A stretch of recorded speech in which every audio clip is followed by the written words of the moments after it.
In the year 2147, humanity had reached farther into space than anyone once thought possible. Planets that used to exist only in science fiction were now homes to millions of people. Mars was one of those places, a red world turned green with domed cities and sprawling farms. Among the many who lived there was Jack Harper, a quiet but skilled engineer. His job was simple yet important. He kept communication satellites working so messages could travel between Earth, Mars, and other colonies. Jack loved his work, but what he loved more was coming home to his wife, Laura, and their 8-year-old daughter, Emily. Laura Miller wasn't like Jack. She spent her days studying alien plants and creatures found on distant moons. Her lab was filled with strange samples brought back by explorers, each one holding secrets about life beyond Earth. Together, Jack and Laura made a good team. He built things, and she studied them. Life felt peaceful, almost perfect. But peace never lasts forever. One evening, as Jack tinkered with a broken satellite part in his workshop, an emergency alert flashed across every screen in the colony. It wasn't just Mars. It was everywhere. Every human settlement, from Earth to the farthest outposts, received the same message. A fleet of ships had appeared at the edge of human-controlled space. The ships weren't human. They belonged to aliens. The message played over and over again, loud and clear. "Your expansion ends here," said a cold, mechanical voice. "Withdraw or face annihilation." People froze in fear. Who were these aliens? What did they want? No one knew. All anyone could do was wait for answers. Jack rushed home to find Laura already glued to the news. Her face was pale, her hands gripping the edges of their dining table. "Do you think it's real?" she asked, her voice trembling. Jack didn't answer right away. He looked out the window at the Martian sky, wondering if this was how everything would end, not with a bang, but with a warning. Emily wasn't with them. She was visiting relatives on Earth for the summer. Jack tried calling her, but the lines were jammed. Everyone was trying to reach loved ones. Panic spread quickly. Stores emptied as people hoarded supplies. Soldiers patrolled the streets, trying to keep order. For the first time in years, Jack felt truly helpless. The next few days passed in a blur. Governments held emergency meetings while scientists analyzed data from the alien fleet. The aliens called themselves the Vorthak. Their ships were massive, sleek, and bristling with weapons unlike anything humans had ever seen. Leaders debated whether to fight or negotiate, but before they could decide, the Vorthak struck first. A mining outpost near Jupiter was attacked without warning. Thousands died. Videos of the destruction flooded the media. Fireballs erupting in space, debris floating aimlessly, escape pods being chased down and destroyed. Jack watched it all unfold on the screen, his stomach churning. Laura couldn't bear to look. She buried her face in her hands, tears streaming down her cheeks. "What are we going to do?" she whispered. Jack didn't have an answer. He didn't know if anyone did. But deep inside, something stirred within him. Anger, determination, fear, whatever it was, it pushed him to act.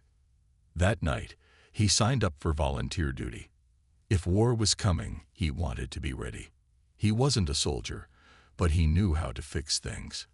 Maybe that would be enough. As Jack left the recruitment office, he glanced up at the stars. Somewhere out there, Emily was sleeping, unaware of the danger looming overhead. Jack clenched his fists and muttered under his breath, "We won't let them take everything from us." Little did he know, the battle for humanity's survival was only beginning. Back on Earth, leaders scrambled to respond to the Vorthak's threat.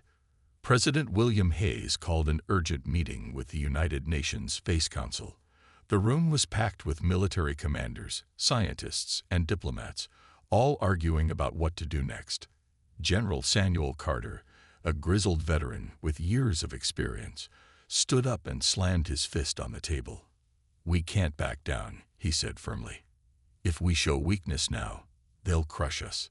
But not everyone agreed.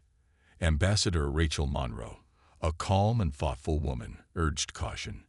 "We don't even know why they're here," she said. "Maybe there's a way to talk to them, to avoid bloodshed." Her words made sense, but time wasn't on their side. Efforts to contact the Vorthak went unanswered. It was as if the aliens didn't care to listen. Tensions rose when reports came in about another attack. This time, it was closer to home. A small research station orbiting Venus had been obliterated. The images were horrifying. Chunks of metal and shards of glass drifting through space, remnants of lives lost. Families across the solar system mourned, and fear spread like wildfire. People began questioning if humanity could survive against such a powerful enemy. On Mars, Jack Harper felt the weight of the situation heavily. He spent most of his days helping retrofit civilian ships into war vessels. The work was exhausting, but he refused to stop. Every weld he made, every piece of equipment he installed, felt like a small way to protect his family. At night, he tried calling Emily again, hoping to hear her voice, but the communication lines remained clogged. Laura did her best to comfort him, though she was struggling herself. She couldn't shake the image of the destroyed research station from her mind. One evening, President Hayes appeared on screens worldwide, delivering a speech that would change everything. Standing tall behind a podium, he looked directly into the camera. His voice was steady, filled with determination. "To the Vorthak, I say this: you have declared war on humanity. You want war. Then war it is." Cheers erupted in some places, while others fell silent with dread. Humanity had made its choice to fight for survival, no matter the cost. Preparations intensified overnight. Factories churned out weapons and supplies. Soldiers trained relentlessly. Scientists worked around the clock to develop new technologies to counter the Vorthak's advanced weaponry. Among these scientists was Dr. Sophia Patel, a brilliant physicist known for her innovative ideas. She proposed creating energy shields capable of deflecting the plasma blasts used by the Vorthak. Though risky, her design showed promise and became a top priority. Laura joined a team of biologists studying captured Vorthak technology recovered from debris fields. They hoped to find weaknesses in the alien systems, something humanity could exploit. Days turned into nights as she pored over strange materials and circuitry. Sometimes, Jack would bring her coffee and sit quietly beside her, watching her work. Despite their exhaustion, they found solace in each other's company, clinging to hope that they'd see Emily again. Meanwhile, on Earth, Emily Miller huddled with her grandparents in a secure underground shelter. Schools had been evacuated, and children were kept safe far below the surface. Emily missed her parents terribly but tried to stay strong. She drew pictures of stars and spaceships, imagining her dad fixing broken parts and her mom discovering new plants. Her grandmother often told her stories to keep her spirits up, reminding her that humanity had faced challenges before and always found a way to overcome them. As the days passed, humanity braced itself for battle. Fleets of ships gathered near Saturn, ready to meet the Vorthak head-on. Pilots like Captain Ryan Mitchell prepared for combat, running simulations and checking their gear. Jack volunteered to join the crew of a supply ship, knowing it would put him closer to the front lines.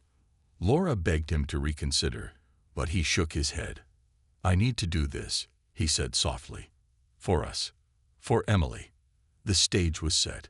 Humanity stood united, determined to defend its place among the stars. But deep down, many wondered if courage alone would be enough to win the war.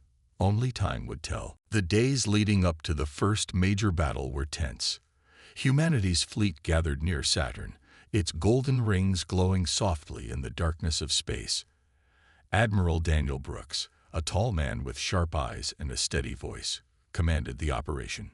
His plan was simple but risky: lure the Vorthak fleet into an ambush near the rings, using the debris as cover.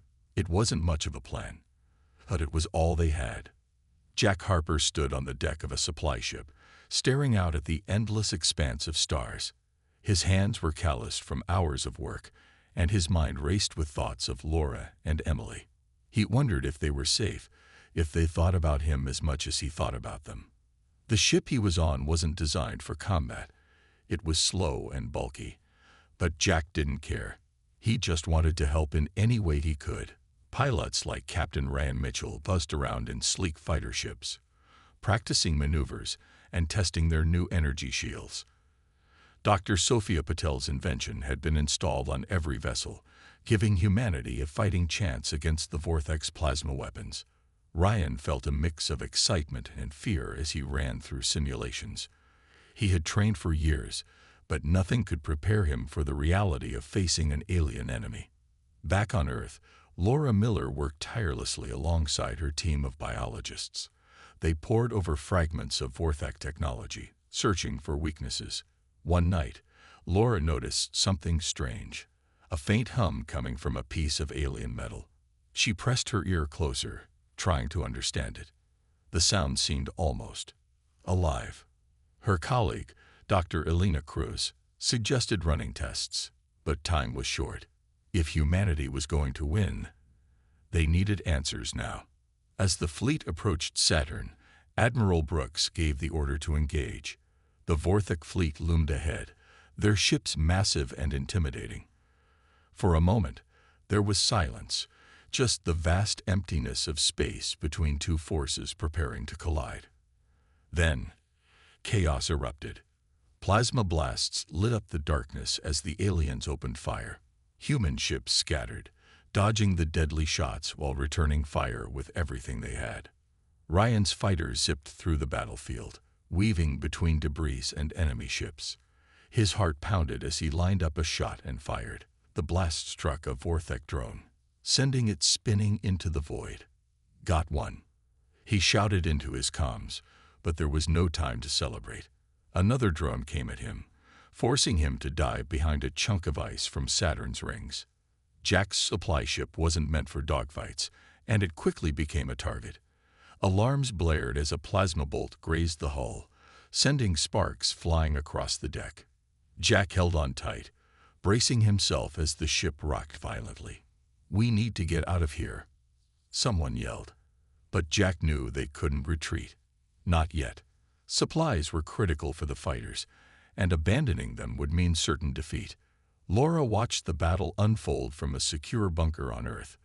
News feeds streamed live footage, showing explosions and flashes of light in the distance.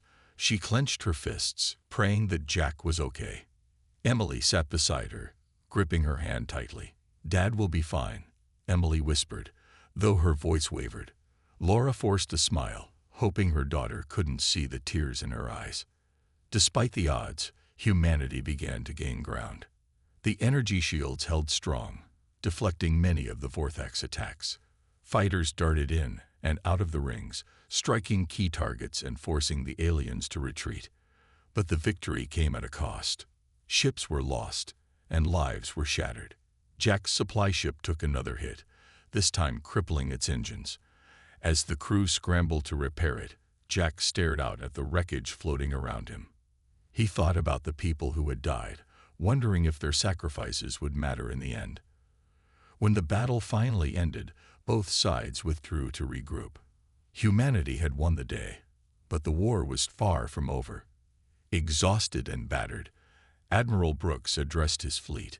"We proved something today," he said, his voice firm despite his fatigue. "We proved that we won't back down. Not now. Not ever." As Jack floated in the damaged ship, waiting for rescue, he looked out at the stars. Somewhere beyond the rings, Laura and Emily were watching the same sky. For the first time in days, Jack allowed himself a small smile. They had fought and survived. But he knew the hardest battles were still to come. After the battle near Saturn, humanity celebrated a hard-fought victory. But the celebration was short-lived. The cost had been high, ships destroyed, lives lost, and resources dwindling. Jack Harper sat in a cramped medical bay aboard a rescue cruiser, his hands trembling as he sipped a cup of lukewarm coffee. His supply ship had been towed to safety, but the memory of floating helplessly in space still haunted him.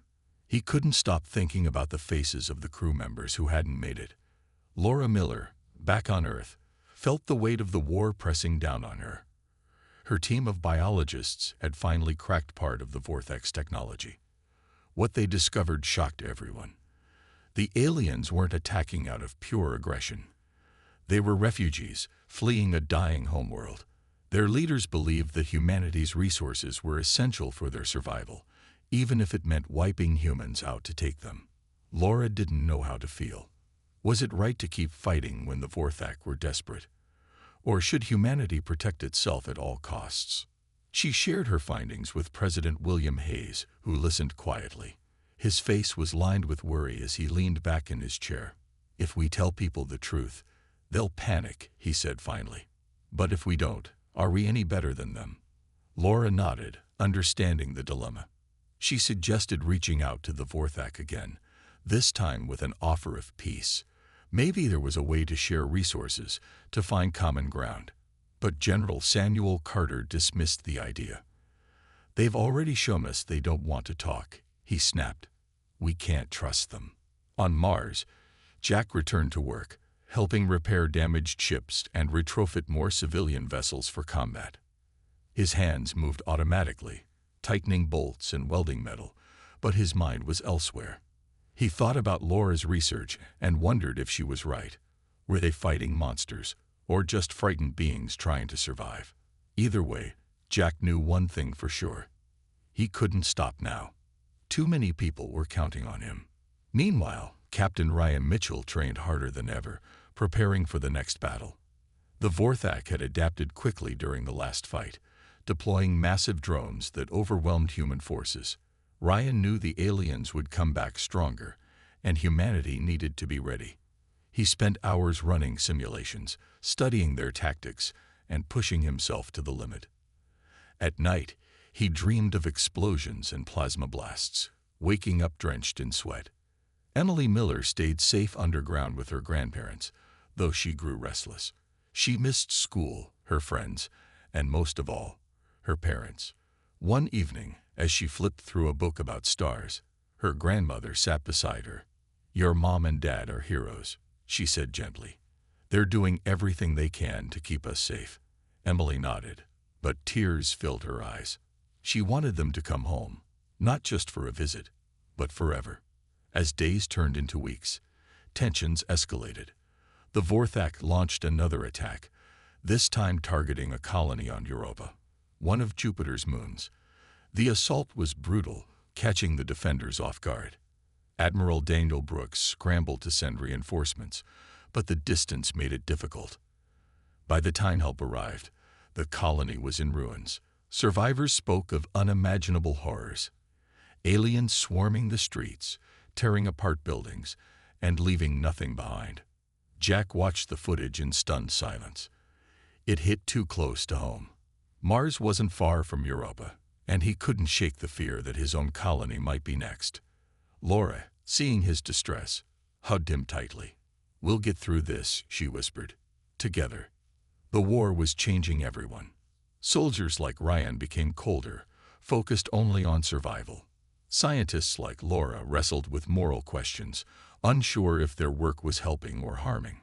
Civilians like Emily clung to hope, praying for an end to the violence. And Jack, he found himself questioning everything he once believed in. One thing was certain: humanity couldn't keep fighting like this forever. Something had to give. And soon. The war against the Vorthak dragged on, and humanity began to feel the strain.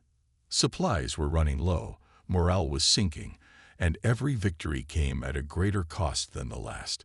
Jack Harper worked tirelessly in the shipyards, his hands blistered and raw from hours of welding and repairing.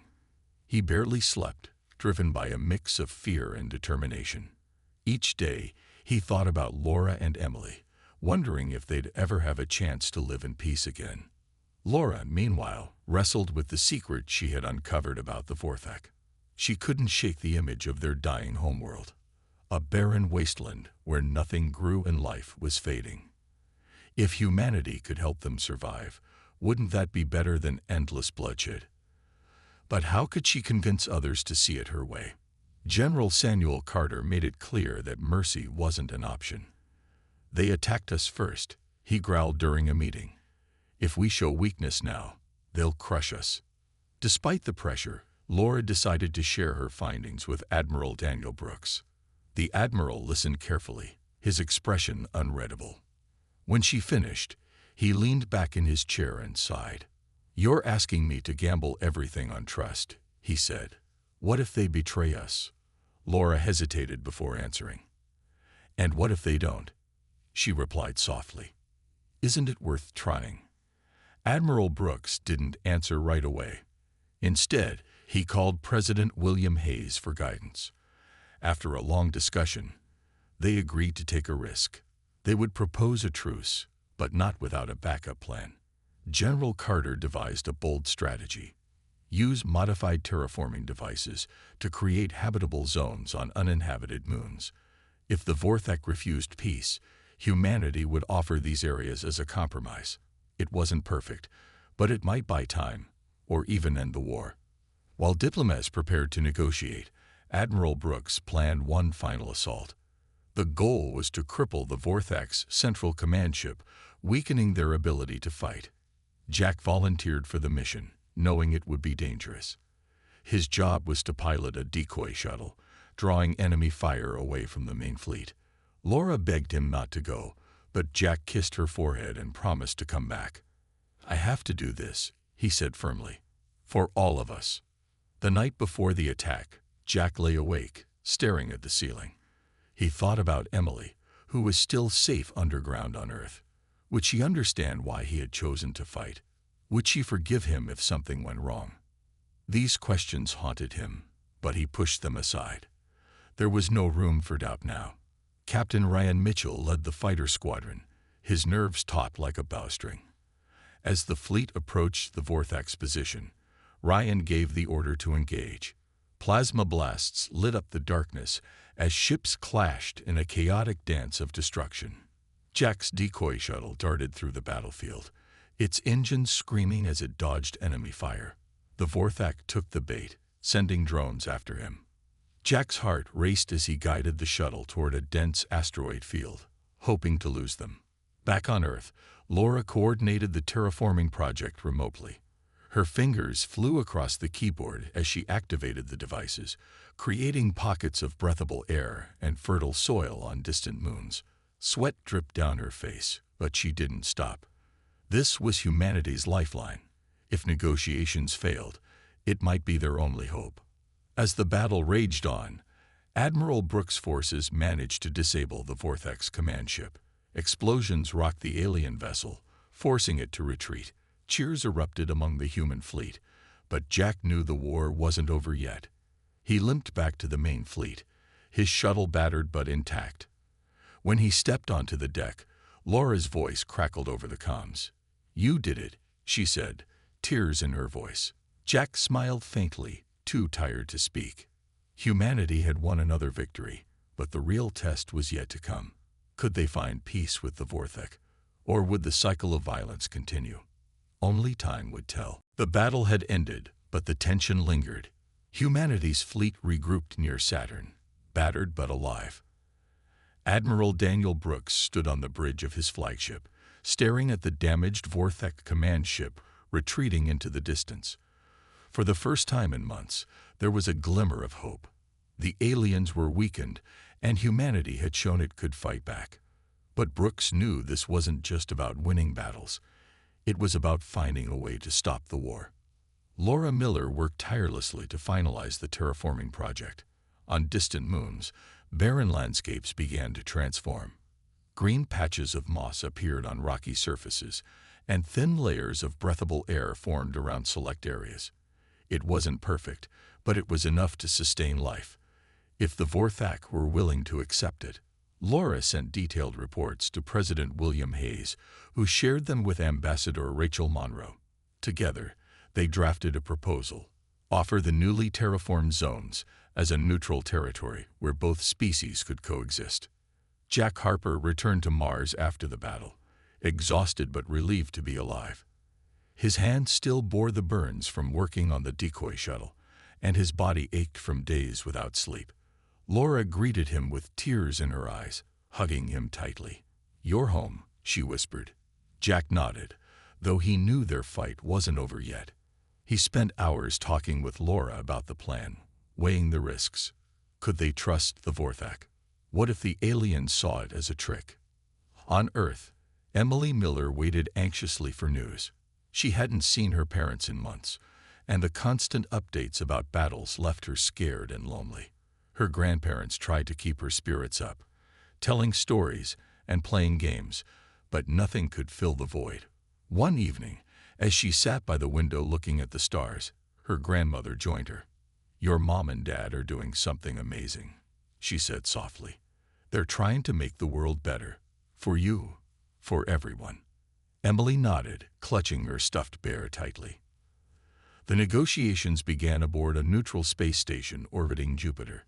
Human delegates, led by Ambassador Monroe, met with Vorthak representatives. The atmosphere was tense, each side wary of betrayal. Monroe presented the terraforming proposal, explaining that it offered a chance for peace. The Vorthak listened silently, their mechanical voices cold and unreadable. Days passed as discussions dragged on, with both sides debating terms and conditions. Meanwhile, General Samuel Carter prepared for the worst. If the talks failed, humanity needed to be ready for another attack. Soldiers trained relentlessly, and scientists worked on improving weapons and defenses. Captain Ryan Mitchell flew patrols near the border, keeping watch for any sign of trouble. Though the fighting had paused, no one let their guard down. Finally, after weeks of negotiation, the Vorthak agreed to consider the proposal. They admitted their own struggles. Resources were dwindling, and their people were desperate. Laura's research had been right all along. The aliens weren't monsters. They were survivors, just like humans. Both sides realized that continuing the war would only lead to mutual destruction. Back on Mars, Jack and Laura watched the news together, holding hands. The announcement brought tears to Laura's eyes. "We did it," she said, her voice trembling. Jack smiled, feeling the weight lift off his shoulders. For the first time in months, there was a real chance for peace. But even as hope spread, doubts remained. Could two vastly different species truly coexist? Would old wounds heal, or would new conflicts arise? As humanity celebrated the fragile truce, questions hung in the air, unanswered. Still, for now, the stars seemed a little brighter, and dreams of a peaceful future felt within reach. The fragile truce between humanity and the Vorthak marked the beginning of a new chapter. Delegations from both sides met regularly aboard the neutral space station orbiting Jupiter. The negotiations were slow and difficult, but progress was made. Humanity offered the newly terraformed moons as shared territories, places where the Vorthak could settle without encroaching on human colonies. In return, the Vorthak agreed to halt all hostilities and share some of their advanced technology. Jack Harper returned to Mars, finally reunited with his family. Laura greeted him with tears in her eyes, holding him so tightly it felt like she never wanted to let go. Emily ran into his arms, laughing and crying at the same time. "I knew you'd come back," she said, her voice muffled against his chest. Jack hugged her close, feeling a wave of relief wash over him. For the first time in months, he allowed himself to believe that maybe, just maybe, they could have a normal life again. Laura threw herself into rebuilding efforts, using her knowledge of alien ecosystems to help integrate Vorthak refugees into the terraformed zones. It wasn't easy. Mistrust lingered on both sides. Some humans resented sharing resources with the aliens, while many Vorthak struggled to adapt to their new environment. But Laura remained patient, working alongside scientists from both species to find solutions. Slowly, small signs of cooperation began to emerge. Plants native to the Vorthak's homeworld thrived alongside Earth crops, creating hybrid landscapes that symbolized hope for coexistence. On Earth, cities rebuilt themselves after the war's devastation. Skyscrapers rose from rubble, and parks bloomed with greenery once more. President William Hayes addressed the world, speaking of unity and resilience. "We fought not just for survival, but for a future worth living," he said. His words resonated deeply, reminding people of the sacrifices made and the possibilities ahead.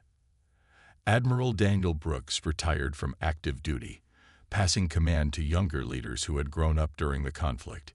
He spent his days writing memoirs about the war, hoping to preserve its lessons for future generations. General Samuel Carter, though skeptical of peace, focused on strengthening alliances rather than preparing for battle. Even Captain Ryan Mitchell found solace in quieter pursuits, training new pilots while teaching them the importance of diplomacy as well as defense.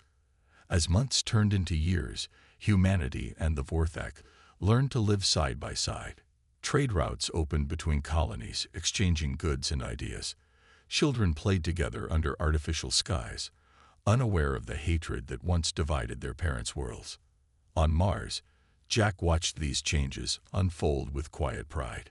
He often took Emily outside at night, pointing out constellations and telling her stories about the stars.